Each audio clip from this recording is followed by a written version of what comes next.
우리 오늘 매달려서 본 십자가 하나님의 사랑에 대해서 공부할 텐데 우리 요한복음 3장 16절 말씀 우리 한 절 보고 오늘 같이 좀 공부를 하도록 하겠습니다. 요한복음 3장 16절 말씀 우리 한 목소리로 같이 읽겠습니다. 시작.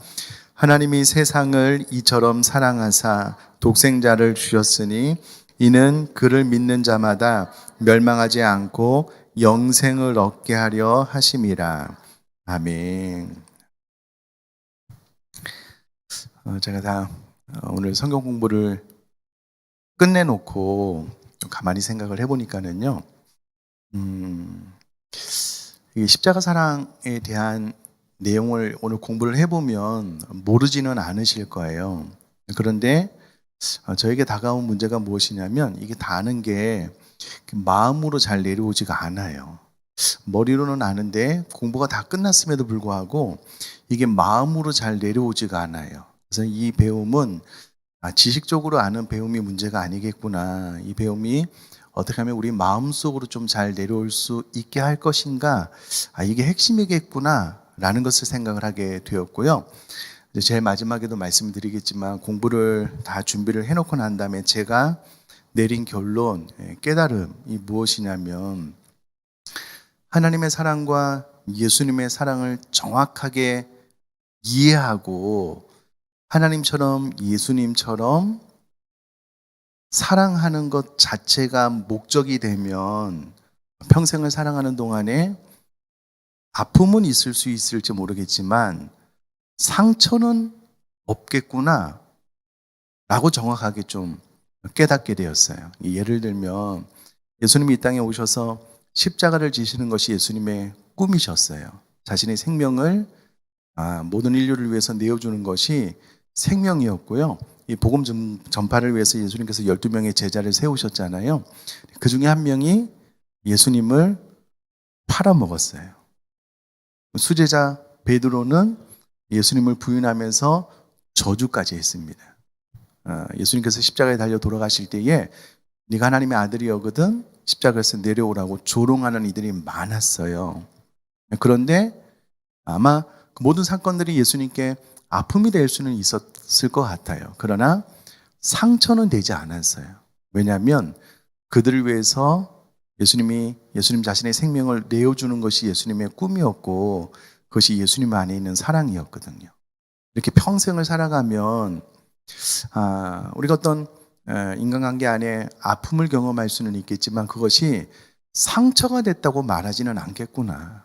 왜냐하면 정말 하나님과 예수님의 사랑이 마음속에 들어와서 그 사랑으로 평생을 살아가면서 내가 당신을 위해서 내 자신을 죽이는 것이 꿈입니다라고 고백할 수만 있다면 어떤 인간관계 안에서도 상처가 될 일은 없겠구나라는 것을 정확하게 깨닫게 되었어요. 그러므로 문제가 무엇이냐면 내 안에 하나님의 사랑과 예수님의 사랑이 없는 것이 문제예요. 상대방의 문제가 아니더라고요. 예수님의 제자들도 상대방에게 상처받을 일들이 많았거든요. 그러나 단 한 번도 상처받았다고 말하지 않으셨어요. 왜냐하면 전심으로 사랑하셨거든요. 아마 아픔은 되셨을 것 같아요. 그러나 상처받을 일은 없더라고요. 근데 이제 이게 깨달음이 제가 설교 말씀 나누기 전에 좀 찬양하면서 좀 하나님 앞에 물어보니 이게 심장까지 팍 들어오지는 않은 것 같아요. 이게 심장 표면에 좀 머물고 있는 것 같아서 저도 이 말씀을 나누면서 이 깨달음이 은혜가 제 심장 안으로 좀 들어왔으면 좋겠다. 평생 저희 삶이 사랑하는 것, 그래서 내 자신을 내어주는 것이 내 인생의 목적이 되었으면 좋겠다. 이게 말로만 아니고요. 이게 내 온몸이 그렇게 반응할 수 있는 그런 목회자 되었으면 좋겠다라는 마음으로 이 강단에 올라오게 되었습니다. 그래서 오늘 공부 끝자락에 이와 같은 은혜가 저에게 우리 모든 분들에게 임할 수 있기를 제가 주님의 이름으로 축복합니다. 자, 오늘 매달려서 본 십자가, 이 십자가는 예수 그리스도의 관점에서 십자가를 살펴보는 건데요. 왜 예수님이 기꺼이 십자가를 지셨는가? 이 십자가를 통해 하나님의 사랑이 어떻게 드러났는가라는 것을 살펴볼 텐데요. 첫 번째, 십자가에 드러난 하나님의 사랑입니다. 존 파이퍼 목사님은요, 더 패션 오브 지저스 크라이스트라는 책에서 누가 예수를 십자가에 못 박아 죽였는가라고 질문하고 난 다음에 궁극적으로 하나님이 하셨다라는 당혹스러운 답변밖에 할 수 없다라고 이야기하면서 이사야 말씀을 인용을 했는데요. 여호와께서 그에게 상함을 받게 하시기를 원하사 질고를 당하게 하셨은즉 이사야 53장 10절 말씀을 인용하셨습니다. 책에 없는 내용을 좀 설명을 드리면 여러분, 우리는 하나님이 아닌데도요, 제가 예를 들면 여러분들이 맞출 수 있어요. 두 가지만 말씀을 한번 드려볼게요. 초등학교 축구 선수 가운데 우리나라에서 제일 잘하는 축구 선수 11명을 뽑고요. 중학생도 아니고 고등학생, 우리나라에서 제일 축구를 잘하는 학생 11명을 뽑아서 축구 시합을 붙여놓으면 누가 이길까요? 고등학생 축구팀이 이기겠죠. 각자 자유의지에서 열심히 그냥 게임을 해도 인간인 저희들도 결과가 어떻게 될 줄 알아요. 모르지 않아요. 한 가지만 더 말씀드릴게요. 우리나라에서 제일 축구를 잘하는 고등학생들 11명이랑 우리나라 프로 축구 선수 11명이랑 축구 시합을 붙여놓으면 누가 이길까요? 어떻게 하셨어요? 프로 축구 선수가 이길 거예요. 우리도 알아요. 전지하지 않지만 그 정도는 우리도 알아요. 우리가 게임 승률을 조작한 것도 아니에요. 조작할 필요도 없어요. 그냥 결과가 그렇게 날 것이라는 것쯤은 우리가 알아요.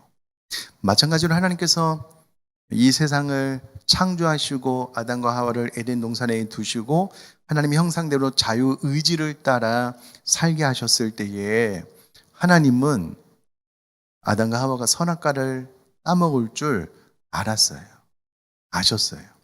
자, 그러면 여러분, 초등학생이랑 고등학생이랑 축구 시합을 해서 우리가 고등학생 팀이 이길 줄 알잖아요. 그러면 각자 자유의지를 가지고 게임을 한 거기 때문에 그것을 저와 여러분들이 알고 있다라고 해서 우리가 그 게임에 개입한 것도 아니고 우리가 뭐 어떤 작전을 쓴 것도 아니기 때문에 결과에 대해서 책임질 일이 없잖아요. 마찬가지로 하나님께서 다 아셨지만 하나님께서 책임지실 일은 없으셔요. 다만 하나님께서 아담과 하와가 선악과를 따먹고 죄를 짓고 죽게 될 것을 아셨어요. 그 결과 하나님을 떠나고 영원한 지옥 형벌로 치달아갈 것을 아셨고요. 아담 하와 이후에 태어나는 모든 인류가 그와 같은 결과에 도달할 것을 하나님께서 아셨어요. 그래서 창세 전에 하나님께서 이와 같은 인류가 죄악으로 치달아가서 영원한 지옥 형벌 받을 것을 아시고 하나님께서 직접 계획하시기를 예수 그리스도를 이 땅에 보내요. 하나님의 아들 예수 그리스도를 이 땅에 보내어 인류를 구원해야 되겠다라고 누가 시켜서가 아니라 하나님께서 작정하셨어요. 누가 부탁해서가 아니라 하나님 스스로 그렇게 계획하셨어요. 그러니까 하나님께서 직접 하나님의 아들 예수님을 이 땅에 보내셔서 모든 인류를 대신하여 십자가를 지어 그 죄를 담당함으로 우리 모든 인류에게는 죄사함, 구원을 주시겠지만 그 아들 예수 그리스도는 십자가 위에서 처참하게 죽어갈 것을 하나님께서 스스로 계획하셨어요. 실행에 옮기셨습니다. 우리가 읽은 요한복음 3장 16절 말씀은 하나님이 세상을 이처럼 사랑하사 독생자를 주셨다라고 말을 하는데요. 십자가가 하나님의 작품이다라는 것을 이 구절을 통해서 말해주고 있습니다. 그러므로 어떤 분들은 하나님께서 이 세상을 심판할 것을 잔뜩 벼르고 계시는데 예수님께서 십자가를 지셨기 때문에 어쩔 수 없이 용서하셨다, 이렇게 잘못 오해를 하시는 경우가 있는데 그렇지 않아요. 모든 것들을 계획하시는 분이 하나님이셔요. 그리고 하나님께서 직접 사람의 몸을 입고 이 땅에 오셔서 십자가를 지셨다라는 거예요. 로마서 8장 32절은 하나님께서 자기 아들을 아끼지 아니하시고 내어주셨다라고 이야기를 하고 있습니다. 왜 그렇게 하셨을까? 왜 그렇게 하셨을까? 다른 이유가 없어요. 하나님께서 우리 사람을 사랑하셨기 때문이다 라고 성경이 이야기를 하고 있습니다. 사도행전 2장 23절 24절 말씀 보니까 베드로의 설교인데요. 그가 하나님께서 정하신 뜻과 미리 아신 대로 내준 바 되었거늘 너희가 법 없는 자들의 손을 빌려 못 박아 죽였으나 하나님께서 그를 사망의 고통에서 풀어 살리셨으니 이는 그가 사망에 매여 있을 수 없음이라. 베드로가 말하고 싶은 것이 무엇이냐면 하나님이 미리 정하신 뜻과 미리 아신 대로 예수 그리스도의 십자가 사건이 성취되었다라는 거예요. 앞서 말씀드렸다시피 이 모든 것을 계획하고 진행하신 분은 하나님이다라는 거예요. 자, 그러면 하나님이 왜 이렇게까지 인간을 사랑하시는 걸까라고 질문을 던져보면요, 하나님의 본성 자체가 사랑이시기 때문에 그렇습니다. 요한일서 4장 16절 말씀 제가 한번 읽어볼 텐데요. 하나님이 우리를 사랑하시는 사랑을 우리가 알고 믿었노니 하나님은 사랑이시라. 사랑 안에 거하는 자는 하나님 안에 거하고 하나님도 그의 안에 거하시느니라. 아멘. 하나님은 본질상 사랑의 속성을 가지고 계시기 때문에요, 인간을 사랑하지 않을 수가 없는 분이셔요. 얼마 전에 그런 영상을 봤는데 제가 한번 말씀드렸나요? 예. 야생동물을 잡아서 파는 사람들이 있더라고요. 밀렵꾼들, 나쁜 사람들이죠. 그래서 덫을 놔요, 덫을. 이렇게 지나가다가 이제 동물들이 받으면 이렇게 밟으면은 절컥 다쳐가지고, 예, 발목이 끊어지지, 잘려지지 않는 이상은 도망가지 못하게. 그래서 야생동물을 잡아다 파는 밀렵꾼들이 있더라고요. 근데 또 동물 애호가들은 그런 동물들만 찾아서 구해주더라고요. 얼마 전에 어떤 영상을 봤는데요, 표범이었던 것 같아요. 이게 덫에 걸려서 막 몸부림을 치는데 이게 풀려나지가 않죠. 그래서 두 명이 이 야생동물을 살려주려고 가는데 이 표범이 이 사람이 자기를 해치러 오는 사람인지 자기를 풀어주려고 오는 사람인지 분별을 못해요. 다가가니까 막 이 날카로운 이를 막 들이밀고 막 으르렁거리는 거예요. 막 몸부림을 치고. 이 동물 애호가들은요, 까딱 잘못하면 자기가 잡혀먹어 죽을 판이에요. 예. 그런데 이렇게 청 같은 걸로 이제, 예, 그 동물을 덮고 겨우 이제 그 덫을 풀어서 도망가게 하더라고요. 그러면 그 표범이나 야생동물이 풀려나면서 딱 멈추고 뒤돌아서서 고맙습니다 인사할까요, 안 할까요? 예, 자기가 저 사람들에 의해서 풀려났는지 안 풀려났는지 그것도 몰라요. 인지 자체를 못해요. 고맙다라는 마음 없어요.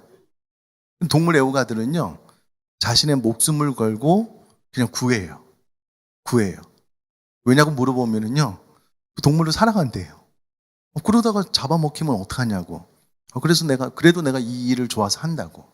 여러분, 우리가 아직 죄인 되었을 때에 하나님께서 예수님을 십자가에 달려 죽으심으로 우리를 향한 자신의 사랑을 확증하셨거든요. 우리가 아직 죄인 되었을 때라는 말은 우리가 하나님 앞에 예수님을 보내달라고 도움을 요청할 때가 아니에요. 하나님을 원망하고 저주하고 나와 상관없는 전혀 다른 삶을 살아가는데 우리가 그런 죄인의 삶을 살고 있었을 때요, 하나님이 스스로의 의지에 의해서 예수님을 우리를 위해서 보내주셨어요. 그리고 이것이 하나님이 우리를 사랑하는 증거다라고 이야기를 하고 우리를 사랑함에 확증이 된다라고 이야기를 하고 계십니다. 여러분, 하나님이 우리를 사랑하시는가 살다 보면 의심하는 학생, 청년들, 장년들 있어요. 특별히 내 삶 가운데 계속해서 고난이 어려움이 오면. 근데 여러분, 전혀 의심할 필요가 없는 것은 창세전에 하나님께서 하나님 자신의 아들을 아담과 하와가 죄를 짓고 스스로의 결정에 의하여 죄와 형벌로 지옥 형벌 받아 마땅한, 가만히 놔둬도 되는, 하나님 앞에 도우심을 전혀 구하지도 않을 그 창세전에 하나님께서 자신의 아들을 이 땅에 보내사 십자가에 달려 죽이심으로 우리를 구원하실 것을 계획하신 분이 하나님이시라니까는요. 그 실제로 하나님께서 예수님을 2000년 전에 이 땅에 보내주셨어요. 갈기갈 찢어서 십자가에서 죽이신 분이 하나님이신 거예요. 이게 십자가에 나타난 하나님의 사랑입니다. 참 안타깝게도 우리 사람은 이 땅을 살아가다가 어려운 일을 만나면은요, 꼭 그렇게 질문해요. 하나님이 나를 사랑하실까? 하나님이 나에 대해서 관심이 있으실까? 네, 꼭 그런 질문을 하는 것 같아요. 그러나 이미 성경에 또 역사적으로도 하나님의 사랑은 부족함이 없이 예수 그리스도의 십자가를 통하여 나타났다는 거예요. 의심할 필요가 없어요. 네, 그럴까? 생각할 필요가 없다는 거예요. 한인 목회자 가운데 미국 워싱턴 펠로우십 교회를 담임하는 김원기 목사라는 분이 있는데요. 이분은 불교 집안에서 자라나셨대요. 미국까지 유학을 갔는데 인생의 의미와 목적을 발견하지 못하고 방황하는 삶을 살았던 것 같아요. 근데 동생의 권유로 교회 부흥회에 참석한 거예요. 그날 회심했어요. 이 예화 하나 때문에. 이 김원기 목사님을 변화시킨 예화가 이런 이야기예요. 대단하지도 않아요. 그날 부흥회를 인도했던 강사 목사님이 이런 이야기를 하셨대요. 어떤 농장에 병든 병아리가 있다고 하자. 그런데 그 병아리를 고치기 위해 수의사가 주인에게 이 병아리를 살리려면 암탉을 포코와 먹여야 한다라고 했다면 그 병아리를 살리기 위해서 암탉을 죽일 어리석은 주인이 어디 있겠는가. 더 나아가 만약 수의사가 병아리를 살리기 위해서 주인의 아들을 잡아 죽이라고 한다면 그렇게 할 주인이 어디 있겠는가. 그런데 하나님이 그렇게 하셨다는 거예요. 하나님이 우리를 살리기 위해서 하나밖에 없는 외아들 예수님을 십자가에 달려 죽이시는 이 예화 하나를 듣고 깨달아서 이분이 목사님이 되었다는 거예요. 목사님. 그래서 찰스 웨슬리는 일찍 이렇게 노래를 했는데요. 놀라워라 그 사랑 나의 하나님 어찌 나를 위하여 죽으셨나요? 사실 우리가 이 십자가에 대한 이야기 설교는 너무 많이 들어서요. 지금도 사실은 머리로는 그렇지라고 하는데 이게 우리들의 심장 마음까지 내려오기가 쉽지가 않아요. 이 사랑이 정말 하나님의 사랑이 감격스럽고 나도 그렇게 되었으면 좋겠다라는 생각이 우리 마음속에 진짜 들어와야지만 비로소 나도 아무 대가 없이 우리 가족들을, 교우들을, 주변의 사람들을 하나님의 사랑처럼 사랑하게 되거든요. 근데 이제 진짜 중요한 거는 그런 마음이 우리 마음속에 들어오면 처음에 말씀드렸다시피 아픔은 있을 수 있지만 상처는 없어요. 후회하지 않는 사랑을 해요. 왜냐하면 하나님과 예수님의 사랑이 자기 자신을 내어주는 사랑이었거든요. 우리가 사실은 이 사랑이 마음속에 들어왔다라고 하는 것은 예수님처럼 내 삶을 내어주는 것이 우리들의 꿈이 됐다는 거예요. 그렇게 되면 우리가 이 땅을 사랑하는 동안에 더 사랑하지 못해서 안타까울 뿐이지 나를 배반하고 모욕하고 저주하고 또 조롱하는 사람들 때문에 상처받았어, 나 힘들어 그렇게 말할 이유는 없다는 거예요. 그래서 진정한 의미에서 저는 이 말씀이 우리 마음속에 아니 제 마음속에 들어왔으면 좋겠어요. 아낌없이 사랑하고 내 모든 것들을 다 예수님처럼 하나님처럼 내어주고 그 결과 배신이 돌아와도 후회함이 없어요. 아낌없이 사랑했거든요. 내 자신을 내어주어 사랑했거든요. 하나님이 우리를 그렇게 사랑했습니다. 예수님도 우리를 그렇게 사랑하셨고요. 그런 사랑과 은혜가 저희 여러분들 가운데 있을 수 있기를 주님의 이름으로 축복합니다. 그렇게 되었으면 좋겠어요. 우리가 지난 시간에도 말씀드렸다시피 하나님의 공의는 우리가 우리 죄를 가만히 내둘 수가 없는 거예요. 죄에 대한 대가를 누군가 지불해야지만 공의와 사랑이 완성이 되는데 우리가 우리 스스로의 죄를 깨닫지 못하고 우리 스스로 하나님께 돌아갈 수 없기 때문에 하나님께서 자기 자신의 아들을 인간을 위해서 이 땅에 보내주셨다. 이것이 십자가에 나타난 하나님의 사랑이다 라는 것을 말씀을 드렸고요. 두 번째, 십자가에 드러난 예수님의 사랑입니다. 우리 교회를 처음부터 다니셨던 분들은 자주 들어서 아시겠지만 예수님은 이 땅에 오실 때 두 가지 꿈이 있으셨어요. 첫 번째는 교회를 세우는 꿈, 두 번째는 십자가를 지는 꿈. 예수님은 출생 때부터 이 두 가지 꿈을 가지고 이 땅에 태어나셨어요. 그러므로 예수님은 어릴 때부터 교회를 세우는 꿈과 십자가를 지는 꿈이 예수님 마음속에 있으셨을 거라고요. 극작가 도로시 세이어는요, 예수님은 죽기 위해 태어났다라고 말을 했는데 모든 사람은 살기 위해서 태어나잖아요. 보다 더 잘 살기 위해서, 보다 더 풍요롭게 살기 위해서. 그러나 예수님은 죽기 위해서 태어나신 분이에요. 33세의 젊은 나이로 십자가를 지시고 정말 운명하셨고요. 자신을 십자가에서 대속물로 내어 주셨습니다. 이 책을 지으신 라운기 목사님은요, 미국 유학 시절에 감동적인 그림을 한번 본 적이 있는데 아직도 기억에 남아서 이 책에 이렇게 기록을 해놓고 있는데요.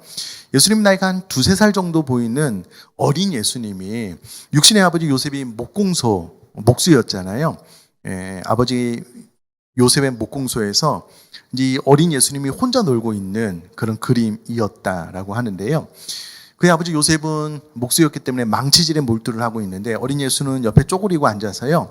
길고 뾰족한 못을 가지고 놀고 있는데 그 예수님의 등 뒤로 지나가는 햇빛이 십자가의 형상의 그림을 만들고 있는 그런 그림을 보았는데 너무나도 오랫동안 마음에 잔상이 남아 있었다라고 이야기를 합니다. 무슨 말이냐면 예수님의 십자가의 죽음은 예수님이 어릴 때부터 예수님을 따라다녔다는 거예요. 왜냐하면 예수님의 출생 자체가 죽기 위해서 이 땅에 오셨고 예수님의 두 가지 꿈 가운데 하나가 십자가를 지는 꿈이었기 때문에 예수님은 어렸을 때부터 십자가의 그늘이 따라다녔다라는 거예요. 그러니까 기꺼이 십자가를 지셨죠. 자, 이것도 왜 그러냐? 우리를 너무나도 지독스럽게 사랑하셨기 때문에 그렇다라는 거예요. 전설적인 랍비 던킨의 이야기 가운데 이런 유명한 이야기가 있는데요. 이분이 강의를 하던 중에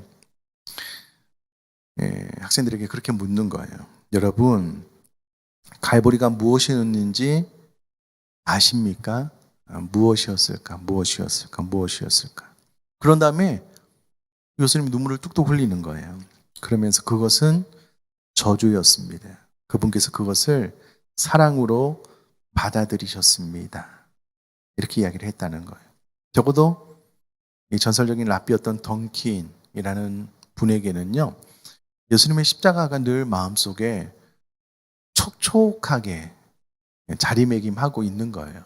십자가가 건조하거나 흩날리는 것이 아닌 거예요. 늘 예수님의 십자가만 생각을 하면 그 마음속에 도대체 나를 얼마나 사랑하셨기에 십자가를 지셨을까라는 그 마음이 강의를 하는 중에도 그냥 이야기를 하시다가 우실 정도였다라는 거예요. 너무나도 유명한 존 스토트 목사님이시죠. 십자가에 관한 기념비적인 작품 가운데 그리스도의 십자가라는 책이 있는데요. 예수님께서 십자가 죽음을 맞이하기 전에 예수님께서 매우 고민하여 죽게 되었다라고 이야기를 하셨잖아요. 그러면서 이런 의미심장한 질문을 해요. 여러분 한번 들어보셔요. 예수님은 자기에게 다가온 고뇌의 쓴 잔을 피하기 위해 왜 그렇게 간절히 기도하셨는가? 고뇌의 쓴 잔을 피하기 위해서 왜 그렇게 예수님은 간절히 기도하셨는가? 그의 죽음과 소크라테스의 죽음을 비교해 보면 의문이 생긴다. 소크라테스는 자신에게 주어진 독약이 든 잔을 안색 하나 변하지 않고 태연히 받아 마셨다. 그런데 예수는 왜 자신에게 다가오는 고난의 잔을 그토록 두려워했는가? 그렇다면 소크라테스가 예수보다 더 용감했던가? 아니면 그들의 잔은 서로 다른 도구로 채워진 것인가? 교회사를 보면 여러분, 베드로는 예수님께서 십자가에 온전히 매달려 순교하셨기 때문에, 돌아가셨기 때문에 나는 거꾸로 매달려서 죽여라, 이렇게 해서 십자가에 거꾸로 매달려서 순교했다는 전설이 있잖아요. 예수님의 제자들 다 이제 순교해서 생을 마감했고, 요한 외에는요, 그들이 죽음 앞에 두려워 떨지 않았는데 왜 예수님은 심히 고민하여 죽게 되었다라고 이야기를 하셨을까라고 존 스토트 목사님이 묻는 거예요. 예수님이 겁이 많으셨을까? 의연하지 않으셔서 그러셨던가? 질문을 던지는 거예요.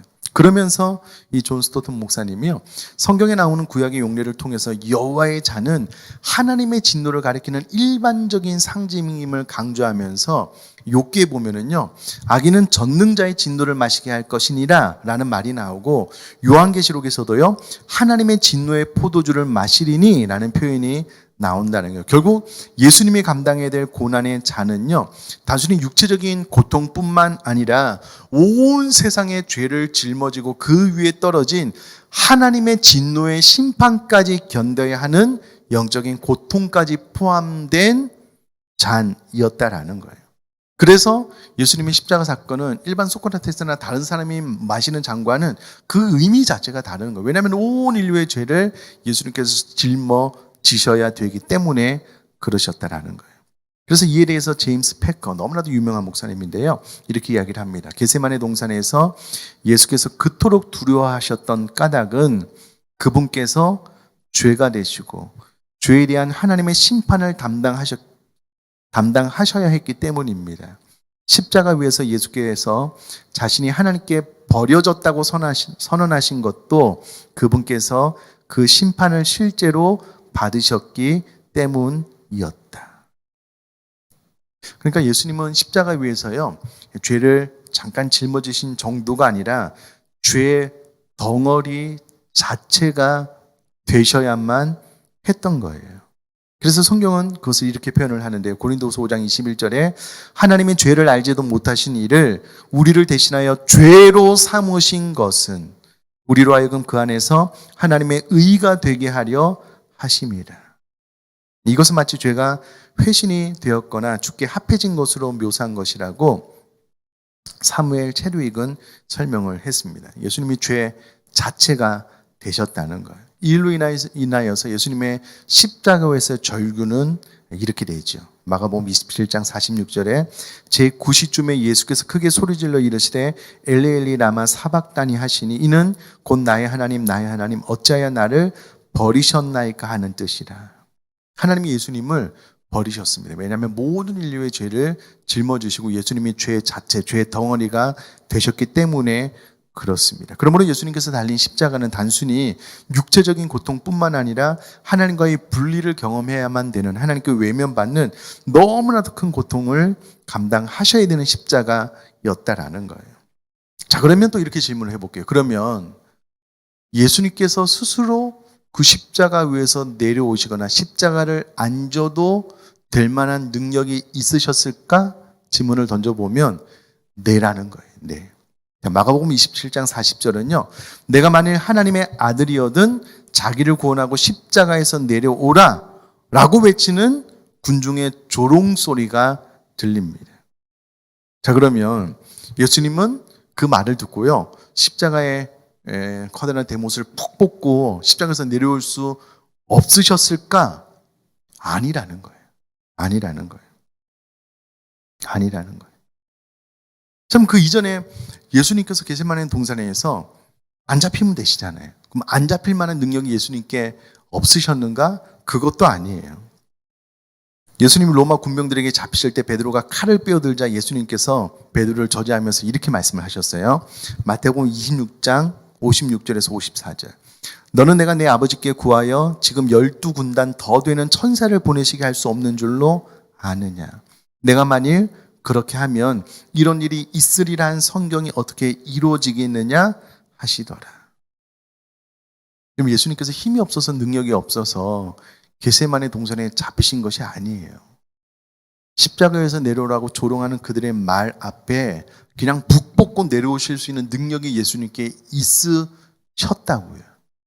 예수님 스스로 잡히시고 예수님 스스로 십자가를 지셨다라는 거예요. 그래서 맥스 루케도 목사님이요, 예수가 선택한 십자가라고 이야기를 하면서 예수님 스스로의 선택에 의해서 잡히시고 십자가를 지신 거예요.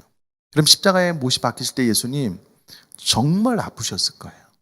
근데 그 고통 속에서 예수님 머리를 스쳐갔던 생각은 결국 예수님이 그 십자가의 고통을 감당해야지만 우리 죄가 해결되거든요.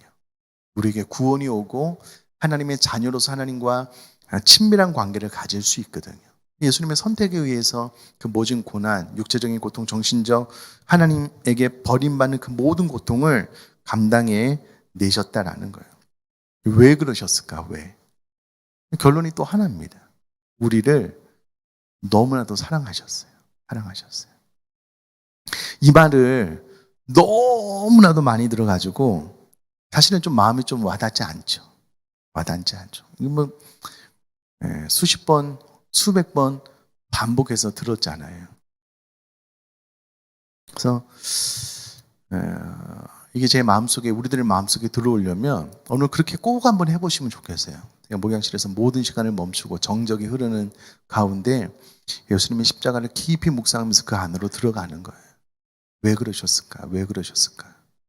나를 도대체 얼마나 사랑하시면 그렇게 끝까지 참고 십자가를 지실 수 있으셨을까? 이 시간을 오래 가지면 가질수록 십자가 사랑이 마음속에 조금씩 스며들더라고요. 제가 이 책을 2번 이상 봤거든요. 이 앞전에도 이 내용 가지고 새벽기도 때 말씀을 나눴습니다. 다 아는 내용이에요. 근데 이게 마음속에 깊이 들어오려면은요, 또 시간이 필요하더라고요. 멈추고 생각하고 기도하고 마음속에 스며들도록 이거를 반복하면은요, 처음에 말씀드렸던 것처럼 하나님과 예수님의 이와 같은 사랑이 있다면 아픔은 있어도 상처는 없겠구나. 그런 깨달음 같은 것들이 오는 거예요. 그리고 비로소 저도 궁극적으로 내가 내 인생을 계획을 한다라고 했을 때, 예수님이 이 땅에 오셔서 인생을 계획한다라고 했을 때에 어느 순간 내가 살기 위한 계획이 아니라 나도 죽기 위한 계획을 가질 수 있을까? 그리고 어느 순간 진정 내 자신을 내어주는 죽음에 이르는 목회를 할 수 있을까? 비로소 그런 시간을 통해서 물음표 하나가 던져지는 거예요. 그렇지 않으면은요, 그 이전에는요, 그냥 머리로 알고 끝이에요. 하나님 사랑, 예수님 사랑 다 아는 이야기지 더 이상 마음속에 안 들어오더라고요. 멈추고 생각하고 기도하고 그러면 깨달음이 하나 딱 와요. 더 깊이 묵상하고 기도하면 그것을 갈망해야 되겠다는 생각이 딱 들어요. 그리고 기도하면 내 삶에 살기 위한 것이 아니라 죽기 위한 것으로 바뀔 수 있을까? 또 질문이 생기고, 기도하면 그것이 조금 심장 가까이 오는 것 같아요. 그래서 제가 이 말씀을 나누기 전에 처음에 말씀드렸던 것처럼 또 이렇게 끝나면 머리로 알고 마음으로 안 들어오면 의미가 없더라고요. 그래서 꼭 오늘 이 시간에도 우리가 기도하겠지만 또 시간을 내어서 멈춰놓고 생각하시면 좋을 것 같아요. 왜 하나님께서 온 이 천하 만물을 창조하시고 이 세상을 디자인하실 때에 아담과 하와의 실패를 아시고 난 다음에 미리 창세 전에 예수님을 이 땅에 보내셔서 죽이심으로 우리를 살릴 만큼 우리를 사랑하셨는지, 예수님도 마찬가지고요.